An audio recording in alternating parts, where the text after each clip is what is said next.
Death certificate রাখি না আসলে আধার কার্ড থেকে বেশি প্রয়োজন হয়। কি আছে প্যান কার্ড, আধার কার্ড, ডেথ সার্টিফিকেট এটা নেই এখন তো সব জায়গায় তো। তো কোম্পানি কি কি চেয়েছে ওটা একবার বলেনি? না আমাদের কোম্পানি কিছু বলেনি। আর যদি ডেথ সার্টিফিকেট চাই কি করে দিবি? চাইলে সে পেয়ে যাবে। কি করে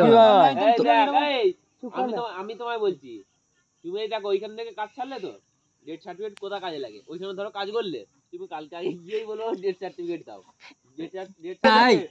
ঘরে বসে থাকলে ছুটির পয়সা পাবে ডেথ সার্টিফিকেট থাকলে। ওদের কোনো ওটা যদি করাস অনেক ভালো। ওই তোদের ডেথ সার্টিফিকেট এখন করাইনি, বলছি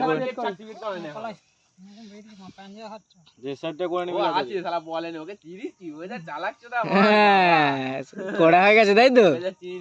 করে গেছে ডেথ সার্টিফিকেট। মিথ্যে কথা বলছিল এতক্ষণ তাই তো? পয়সা লুকিয়ে রাখবি, হ্যাঁ ওর আন্ডারে যা পয়সা সব লুকিয়ে রাখবি তাই তো? ক লাখ টাকা?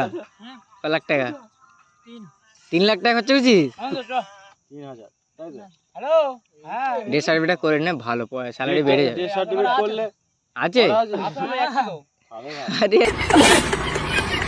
শালা গুড গুড গুড ছেলে। চা পাতে নি কেকের বাক্স দিলেই পয়সা। যা না খেলেই তোমার লস।